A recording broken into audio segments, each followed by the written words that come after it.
சொர்க்கம் சொர்க்கம் இன்னில் உண்டோ சொர்க்கம்.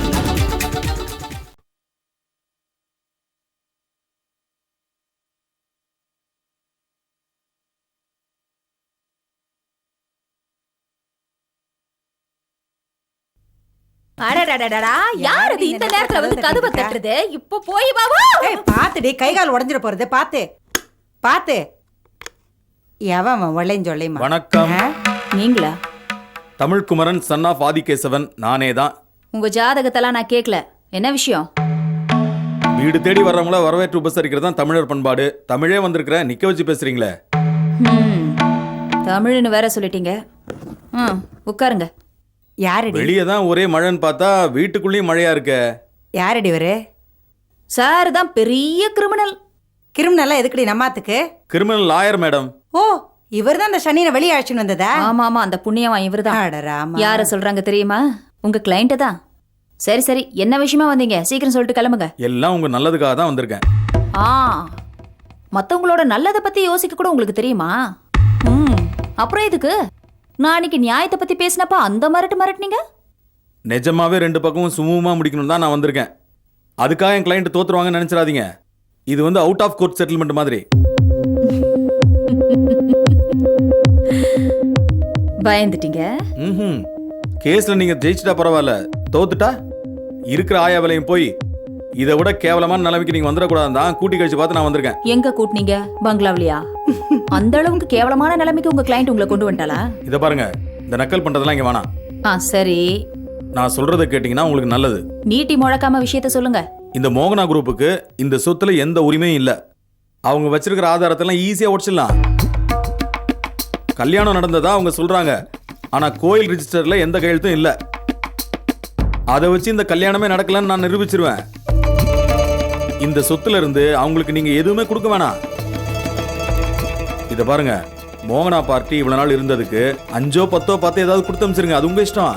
இதுல முக்கியமான விஷயம் என்னன்னா, உங்களுக்கு, உங்க குழந்தைக்கு, உங்க புருஷனுக்கு 3 பேருக்கும் சேர்ந்து ஒரு பங்கு, கவிதா மேடத்துக்கு ஒரு பங்கு. இப்படி சரி பாதையா பிரிச்சிட்டோம்னா எந்த பிரச்சனையுமே இல்ல. கேஸை வாபஸ் வாங்கிடுங்க, இதே மாதிரி முடிச்சிருவோம். எந்திரியா? யா, ஒன்னதான் ஏன் சொல்ற எந்திரியா? இன்னும் ஒரு நிமிஷம் நீ இங்க உட்கார்ந்துட்டு இருந்த செருப்பு பிஞ்சிரும். யாரு சொத்தை எடுத்து பாதி கவிதா மேடத்துக்கு கொடுக்கறது? இவ்வளவு நாள் கிரிமினல் லாயரா இருந்த, இப்ப கிரிமினல் புரோக்கர் ஆயிட்டியா? காஞ்சனா, என்ன பகைச்சிட்டா உனக்கு தான் ஆபத்து. இந்த கேஸ உனக்கு எதிராக திருப்ப என்னால முடியும். உன்ன மாதிரி லட்சம் பேரை பார்த்தவனா எல்லாத்துக்கும் துணிஞ்சுதான் இந்த கேஸ நான் போட்டிருக்கேன். நீ கோர்ட்ல வாதாடலாம், ஆனா தீர்ப்பு சொல்ற ஜட்ஜ் ஆயிட முடியாது. நான் நினைச்சேன்னா இந்த நிமிஷம் உன்னை தூக்கி உள்ள போடுவேன். அதுக்கான பக்கபலம் என்கிட்ட இருக்கு. பொம்பளைங்க தானே இவளுங்களை ஏச்சிடலான்னு நினைக்காத. நான் போயான்னு மரியாதையா சொன்னேன். போடான்னு சொல்றதுக்குள்ள போயிடு போ. என்ன நீ மதிக்கல, இதனுடைய பின்விளைவுகளை நீ சந்திச்சுதான் ஆகணும். பெருசா வந்துட்டான், வக்கீலாம் வட்டி வசூல் பண்ற மாதிரி இருக்கான். மூஞ்சி பாரு. ஏண்டி காஞ்சனா, இவன் நிஜமாலுமே கேஸ் போட்டுருவானா? ஆமா, கேஸ போட்டு உங்களை தூக்கி உள்ள போட போறான். போங்க, போய் வேலையை பாருங்க. என்னதான் அடக்குவ, வேற என்ன தெரியும் நோக்கு? மறுபடியும் அந்த தமிழ்குமரன் வந்து உங்களை மிரட்டினா, பிரச்சனை பண்ணான்னா உடனே எனக்கு ஃபோன் பண்ணுங்க மேடம். அவனை என்ன பண்ணணும்னு எனக்கு தெரியும், நான் பாத்துக்கிறேன். இல்ல சார், அவர் வந்து பேசின விஷயத்தை உங்ககிட்ட சொன்னேன். மத்தபடி அவர் அவரோட கிளையண்ட்டுக்கு சப்போர்ட் பண்ணியிருக்காரு, அவ்வளவுதான். எனக்கு இந்த மிரட்டல் உருட்டல் எல்லாம் வாழ்க்கையில சந்திச்சு மனசே மறத்து போச்சு. எதை பத்தின பயமும் எனக்கு இல்ல. என்கிட்ட மோதினாங்கன்னா மோதுறவங்களுக்கு தான் கஷ்டம். இல்ல மேடம், தமிழ்குமரன் மாதிரி ஆளுங்களை நம்பவே முடியாது. சூழ்ச்சியில கை தேர்ந்தவனுங்க, நேரடியா நம்ம கிட்ட மோத மாட்டானுங்க, அதான் பிரச்சனையே. தமிழ்குமரன் ஃபீஸுக்கு தகுந்த மாதிரி விளையாடுற ஆளுங்கிறது எனக்கும் தெரியும். இதுல பாருங்க, தமிழ் கவிதாவுக்கு சப்போர்ட்டா இருக்கிறதுல நமக்கு எந்த ப்ராப்ளமும் இல்ல. என்ன, இந்த மோகனா குரூப்புக்கு சப்போர்ட்டா போயிடக்கூடாது. அவன் யாருக்கு சப்போர்ட்டா இருந்தாலும் நமக்கு எதிர்ப்பா இருக்கிறதா தானே அர்த்தம். நான் கொடுத்த டோஸ்ல இனிமே என்கிட்ட வாலாட்ட மாட்டான்னு நினைக்கிறேன். பாப்போம். சார், நான் இங்க வந்தது இது சொல்லிட்டு போறதுக்காக மட்டும் இல்ல. வேற என்ன செய்யணும் மேடம், சொல்லுங்க. நீங்க எனக்கு எவ்வளவு எல்லாம் உதவி செஞ்சிருக்கீங்க. இந்த கேஸ் விஷயத்துல நீங்க பண்ண ஹெல்ப்புக்கு நன்றி சொல்லிட்டு போலான்னு தான் வந்தேன். அதுக்கு நீங்க வராமலே இருந்திருக்கலாம். ஐயோ, என்னது இது? எத்தனை தடவை உங்களுக்கு நான் சொல்றது, நீங்க நன்றி எல்லாம் எனக்கு சொல்லக்கூடாதுன்னு. ஏன் நன்றி கடனை செலுத்த தான் நான் முயற்சி பண்ணிக்கிட்டு இருக்கேன். நீங்க எனக்கு செஞ்ச உதவிக்கு இந்த ஜென்மம் முழுக்க நான் உங்களுக்கு பதில் உதவி செஞ்சுக்கிட்டே இருக்கணும். அப்ப கூட என் கடன் தீராது. என்ன சார் நீங்க? நான் எப்போவோ செஞ்ச உதவியை மனசுல வச்சுக்கிட்டு எனக்கு எந்த கஷ்டம் வந்தாலும் உதவி செய்ய முன்னாடி வரீங்க. இதுக்கெல்லாம் நான் நீங்க எனக்கு செஞ்ச உதவி உங்களுக்கு வேணா சாதாரணமா இருக்கலாம். ஆனா என்னை பொறுத்த வரைக்கும் அதோட மதிப்பு சாதாரணமானது இல்லை மேடம். அதை நான் என்னைக்கும் மறக்க மாட்டேன். மறந்தா நான் மனுஷனே இல்லை. இப்படியே ஒருத்தருக்கு ஒருத்தர் மாத்தி மாத்தி நன்றி சொல்லிட்டு இருப்போம். நன்றி மறப்பது நன்னன்று. வாழற காலத்துல வார்த்தையால நன்றி சொல்றது மட்டும் இல்லாம நன்றியோட நடந்து காட்டணும்ன்றது தான் என்னுடைய ஆசை. அப்படித்தானே சார் நடந்துட்டு இருக்கீங்க? ஓகே சார், அப்ப நான் கிளம்புறேன். வாங்க மேடம்.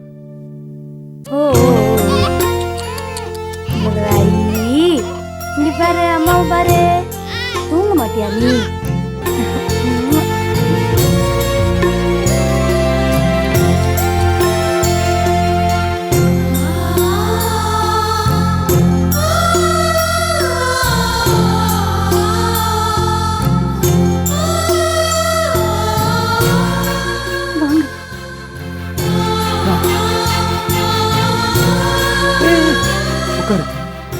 எப்படி இருக்கு குமார்? டேய் உனக்கு குழந்தையெல்லாம் தூக்க தெரியாதுடா, பார்த்து உறங்கிற விழுந்துற போது. நான் தூக்குமா? ஒரு கையை கழுத்துக்கு வச்சுக்கோ. பார்த்து பார்த்து பார்த்து. டேய் குட்டி பையா, இங்க பாரு யார் வந்திருக்கேன்னு. டேய் அப்பா வந்திருக்கேன்டா, இங்க பாரு. அம்மா எப்படி இருக்கான் பாருங்கம்மா. உன்ன மாதிரியே இருக்கான் பாரு. அப்பா பாருடா. டேய் ஏய், அப்பா மேல உனக்கு என்ன கோவமா? இங்க பாரு இங்க பாரு. டேய் கண்ணை திறந்து பாரு, கண்ணை திறந்து பாரு. குட்டி பையா, இனிமேல் அப்பா உன்னை விட்டு எங்கேயும் போக மாட்டேன்டா.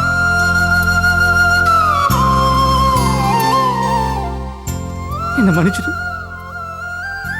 நான் செஞ்ச தப்ப உணர்த்து திருந்தி வந்திருக்கேன். இல்லைங்க, நான் தான் அவங்ககிட்ட மன்னிப்பு கேட்கணும். அப்பா இந்த பிரச்சனையை நினைச்சு நினைச்சு அவருக்கு நிஜமாவே உடம்பு சரியில்லாம போயிடுச்சு. தெரியும் மலர், நானும் அம்மாவும் முதலாளி போய் ஆஸ்பத்திரியில் பார்த்துட்டு தான் வந்தோம். அப்பா நெஞ்சு வலின்னு போய் சொல்லி என்ன உங்களுக்கு கல்யாணம் பண்ணி வச்சாரு. ஆனா இப்ப அவருக்கு உண்மையாவே நெஞ்சு வலி வந்துருச்சு. எல்லாம் உன்னாலதான்டா அவருக்கு இந்த நிலைமை. குழந்தைய கூட என் வாழ்க்கை நல்லா அமையணும் தான் அப்பா அந்த போய் சொன்னாரு. ஆனா அப்ப எனக்கு அந்த விஷயம் தெரியாது. தெரிஞ்சிருந்தா உண்மையிலேயே இதுக்கு சம்மதிச்சிருக்க மாட்டேங்க. அப்பவே எனக்கு விதவ வாழ்க்கை பழகி போயிடுச்சு. அப்பாவுக்கு உங்களை ரொம்ப பிடிக்கும். அதனாலதான் நீங்க கல்யாணத்துக்கு லேட் ஆகும்னு சொன்னதும் பயந்துட்டாரு. அப்புறமா தான் இந்த விஷயத்தை அப்பா என்கிட்ட சொன்னாரு. நான் உங்ககிட்ட இந்த ஒரு பொய் சொன்னேனே தவிர வேற எந்த தப்பும் செய்யலிங்க. அதுக்காக எனக்கும் என் குழந்தைக்கும் இவ்வளோ பெரிய தண்டனையா? நான் உங்ககிட்ட மன்னிப்பு கேட்டுக்கிறேங்க, என்னை மன்னிச்சிருங்க. போதும் மலர், ரெண்டு பேரும் யாரும் யாரையும் மன்னிக்க தேவையில்லை. நாம தான் ஒருத்தர் ஒருத்தர் புரிஞ்சுக்காம தப்பு பண்ணிட்டோம். விட்டு கொடுக்கறதுல தான் வாழ்க்கை அமைஞ்சிருக்குங்கிறத நான் நல்லா புரிஞ்சுக்கிட்டேன். இனிமேல் நமக்குள்ள எந்த பிரச்சனையும் வராது. அழத கண துடிச்சுக்க. அதான் குட்டி பையன் வந்துட்டான்ல, இனிமேல் நமக்கு எப்போதுமே நல்ல நேரம் தான்.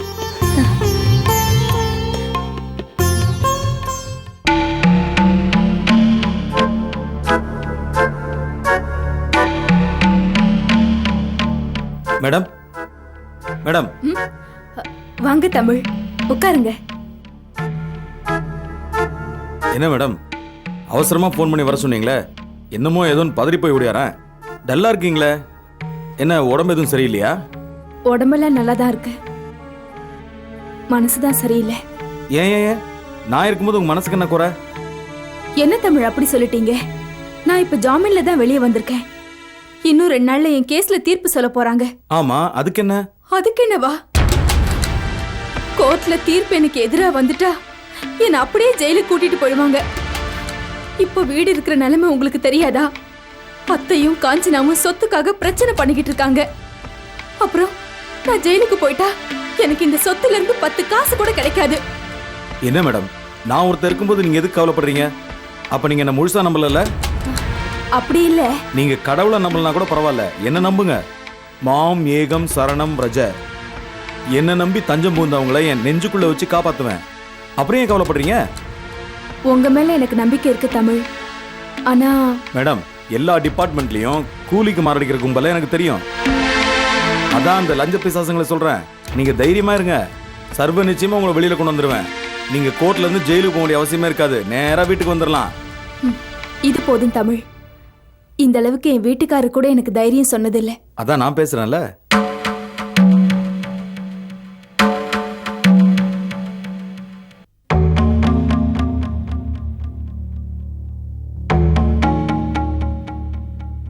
Hello sir. Hello sir. I am Tamil Kumaran. என்ன தெரியும்ல? தெரியும். சிட்டிலே பெரிய கிரிமினல் லாயர். உட்காருங்க. என்ன விஷயமா என்ன பார்க்க வந்திருக்கீங்க? உங்களால் எனக்கு ஒரு காரியம் ஆகணும். Is it? என்னாலையா? நேராக நான் விஷயத்துக்கு வந்துடுறேன். என் கேஸ் ஒன்று 2 நாளில் கோர்ட்டுக்கு வருது. அதில் என் கிளைண்ட்டை நான் காப்பாற்றியே ஆகணும். அதுக்கு நான் என்ன பண்ணணும்? இருங்க, என் கிளைண்ட் யாருன்னு தெரிஞ்சா உங்களுக்கே விஷயம் புரியும். யாரு? அசிஸ்டன்ட் கமிஷனர் மரியா ஜோன்ஸ் இருக்காங்கல்ல, அவங்க ஃப்ரெண்டு காஞ்சனாவை தெரியுமா? தெரியும். அவங்க நாத்தனார் கவிதா தான் என் கிளைண்ட்டு. ஓ, அந்த கேஸா? இதில் எனக்கு என்ன வேலை இருக்கு mister Kaliyamoorthy? Maria Jones arrest பண்ணி வச்சிருக்க முக்கியமான சாட்சி போட்ல மணி. அவன் சொல்ல போற சாட்சியில தான் என்னோட கிளைண்டோட எதிர்காலமே இருக்கு. அதனால அந்த போட்ல மணியை ஏன் சாட்சி சொல்லக்கூடாதா? சொல்லணும், ஆனா நான் சொல்றபடி சொல்லணும். அதை மட்டும் மணி கோர்ட்ல கரெக்டா சொல்லிட்டானா உங்களுக்கு செய்ய வேண்டியதை நான் முறைப்படி செஞ்சிடறேன். அது போதும் சார், ரொம்ப சந்தோஷம். அவன் என்ன சொல்லணுமோ அதை என்கிட்ட ஷார்ப்பாக சொல்லிட்டீங்கன்னு வச்சுக்கோங்களேன், அப்படியே அவனை சொல்ல வச்சிருவேன். போட்ல மணிட்ட நான் சொல்றதை அப்படியே சொல்லிடுங்க.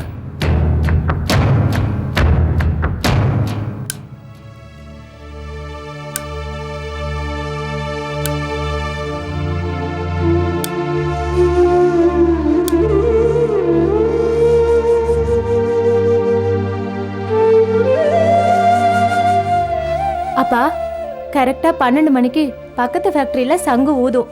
அதுதான் உங்களுக்கு கணக்கு. அந்த டைம்ல இந்த மருந்து குடிக்கணும். உனக்கு கல்யாணம் பண்ணி புருஷன் வீட்டுக்கு அனுப்ப வேண்டிய நேரத்தில் குருவித்தல்ல பணங்காய வச்ச மாதிரி குடும்ப சுமையை உன் தலைமையில கட்டி வேலைக்கு போக வேண்டிய நிலைமைக்கு அந்த கடவுள் என்ன ஆளாக்கிட்டானம்மா. அதனால என்னப்பா, உங்களுக்காக தானே வேலைக்கு போறேன். உன் கல்யாணம் நிச்சயதார்த்தம் வரைக்கும் வந்து நின்று போச்சம்மா. குடும்பத்தை காப்பாற்ற வேண்டியவன் சரியான நேரத்தில் கழுத்து அறுத்துட்டு ஜெயில போய் கிடக்குறேன பாவி. அண்ணனை திட்டாதீங்கப்பா.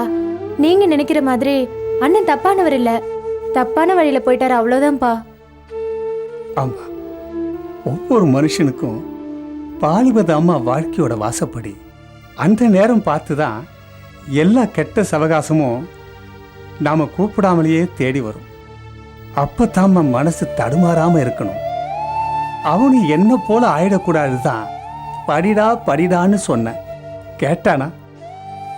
ஏதோ மெக்கானிக்கல்ல போய் வேலை செய்கிறேன்னு சேர்ந்தான். அங்க குடி திருட்டுன்னு எல்லாத்தையும் கத்துக்கிட்டான். அவன் வாழ்க்கையை கெடுத்துக்கிட்டது மட்டும் இல்லாம உன் வாழ்க்கையை சேர்த்து கெடுத்துட்டு குடும்ப சுமையெல்லாம் உன் தலையில சுமத்திட்டு ஜெயிலுக்கு போயிட்டாளம்மா. அண்ணனுக்கு ஏதோ கெட்ட நேரம்ப்பா, அதான் இப்படி எல்லாம் நடக்குது. நீங்க வேணா பாருங்க, அண்ணன் ஜெயில இருந்து வரும்போது புது மனுஷனா தான் வருவாரு. வாழ வேண்டிய வயசுல பாதை மாறி போயிட்டு காலம் போற நேரத்துல திருந்துனா என்ன, திருத்தாம போனா என்னம்மா? என் கவலையெல்லாம் உன்னை பத்தி தான்மா. என்னை பத்தி கவலைப்படாதீங்கப்பா. முதல்ல உங்களுக்கு உடம்பு குணமாகணும். நீங்க தைரியமா இருந்தாதான் நல்லதுப்பா. இன்னைக்கு வேலை முடிஞ்ச உடனே நேரா அண்ணனை போய் பார்த்துட்டு வரேன்ப்பா. அம்மா, நீ ஜெயிலுக்கெல்லாம் போக வேண்டாம்மா. ஏன்பா, நீங்களும் அங்க போக முடியாது. அண்ணனை வேற யாருமே பார்க்க போகலன்னா அவர் மனசு சங்கடப்படாதாப்பா. நான் போய் பார்த்துட்டு வரேன்ப்பா. நீங்க மருந்தை மறக்காம குடிங்க.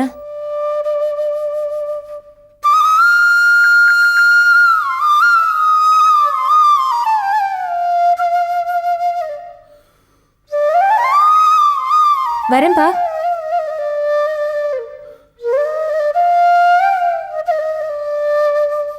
ஐயா, கொஞ்சம் தயவு பண்ணுங்க. ஒரே ஒரு தடவை அண்ணனை பார்த்துட்டு போயிடுறேன். ப்ளீஸ் தயவு பண்ணுங்க ஐயா.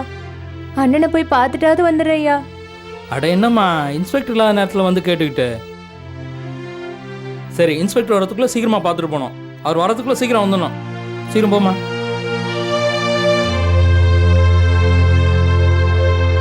அண்ணா அண்ணா அண்ணா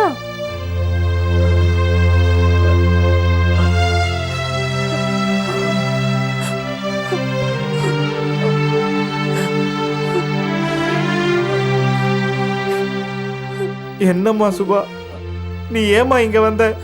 போயிடுமா, நீ இங்கெல்லாம் வரக்கூடாதுமா.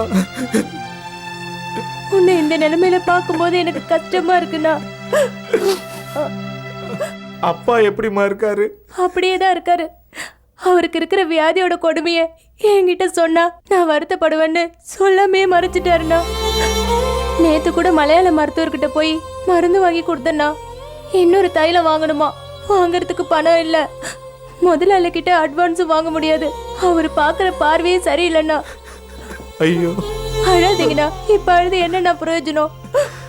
நான் தப்பு பண்ணிட்டேம்மா, பெரிய தப்பு பண்ணிட்டேன். நான் பாவிமா, இனிமே என்கிட்ட எதையும் சொல்லாத. என்னால தாங்க முடியாது. கெட்ட சகவாசத்தால குடிப்பழக்கத்துக்கு அடிமையாகி நான் அழிஞ்சது மட்டும் இல்லாம உன்னையும் நம்ம குடும்பத்தையும் சேர்த்து அழிச்சிட்டேனம்மா. குடும்பத்தை காப்பாற்ற வேண்டியவன் ஜெயிலுக்குள்ள இருக்கேன்.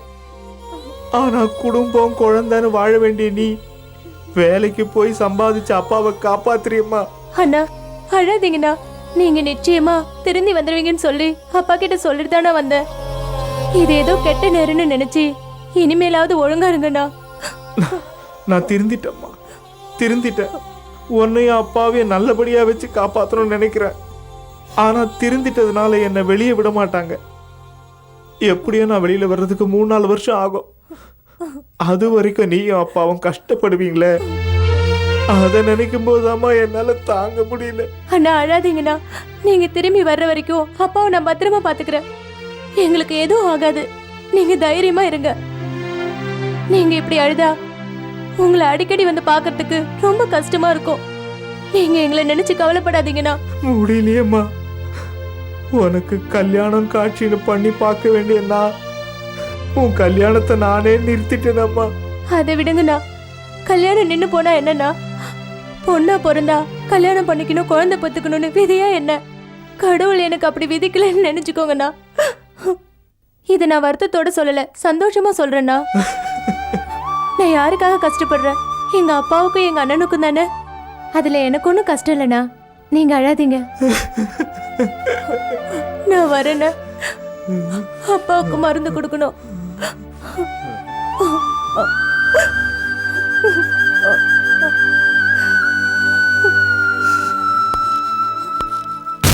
யார் மணி? எங்க வந்துட்டு போற? எங்க அண்ணனை பார்க்க வந்தேன். யார் உங்க அண்ணன்? போட் கிளப் மணி.